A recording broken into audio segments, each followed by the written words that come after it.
Welcome friends, welcome to India சமையல். இன்றைக்கி வீடியோவில் ஒரு கப் அவலை வச்சு ஹெல்த்தியான குழந்தைகளுக்கு ஒரு ஸ்நாக்ஸ் ரெசிபி எப்படி பண்ணலான்னு சொல்லி பார்க்கலாம்.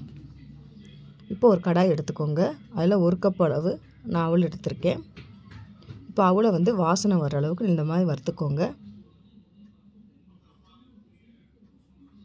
இப்போ இந்த அளவுக்கு நல்லா வறுபட்டுருச்சு, எடுத்து ஆற வச்சிடலாம்.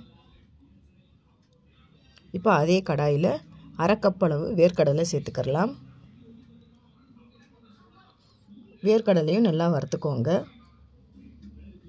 இப்போ இந்த வேர்க்கடலையும் எடுத்து ஆற வச்சிடலாம். இப்போ அதே கடாயில் நம்ம எந்த கப்பில் நம்ம அவல் எடுத்துக்கிட்டோமோ அதில் 3/4 கப் அளவுக்கு வெல்லம் எடுத்துக்கோங்க. கொஞ்சமாக தண்ணி ஆட் பண்ணிக்கிறலாம். வெல்லம் கரைஞ்சா போதும். இப்போ பார்த்தீங்கன்னா வெல்லம் நல்லா கரைஞ்சிருச்சு. இதை வடிகட்டி சேர்த்துக்கோங்க. இப்போ மிக்ஸி ஜாரில் அவலை சேர்த்துக்கிறலாம். வேர்க்கடலையும் சேர்த்துக்கோங்க. வாசனைக்கு 2 ஏலக்காய் சேர்த்துக்கோங்க. இப்போ இந்த அளவுக்கு ரவை பதத்துக்கு அரைச்சி எடுத்துகிட்டு வந்துடலாம். இப்போ பார்த்தீங்கன்னா இந்த அளவுக்கு அரைச்சாச்சு. ஸ்டவ்வை லோ ஃப்ளேம்லேயே வச்சுக்கோங்க. இப்போ இந்த பவுடர் சேர்த்துக்கிறலாம். இப்போ சேர்த்துட்டு நல்லா மிக்ஸ் பண்ணிக்கோங்க. இப்போ லோ ஃப்ளேம்லேயே கொஞ்சம் நேரம் நல்லா வேகட்டும். இப்போ ஒரு கடாயில் கொஞ்சமாக நெய் ஆட் பண்ணிக்கிறலாம்.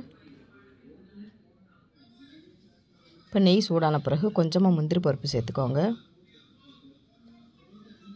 இப்போ முந்திரி பருப்பை நல்லா செவக்க வறுத்துக்கோங்க.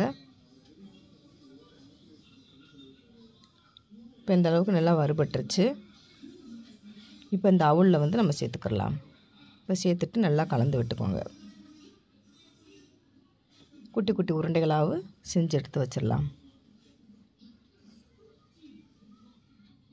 சூப்பரான ஹெல்த்தியான அவல் லட்டு ரெடி ஆயிடுச்சு. நீங்களும் இந்த மாதிரி ட்ரை பண்ணி பாருங்கள். ட்ரை பண்ணி பார்த்துட்டு கமெண்ட் பண்ணுங்கள். உங்களுக்கு இந்த வீடியோ பிடிச்சிருந்துச்சுன்னா லைக் பண்ணுங்கள், ஷேர் பண்ணுங்கள்.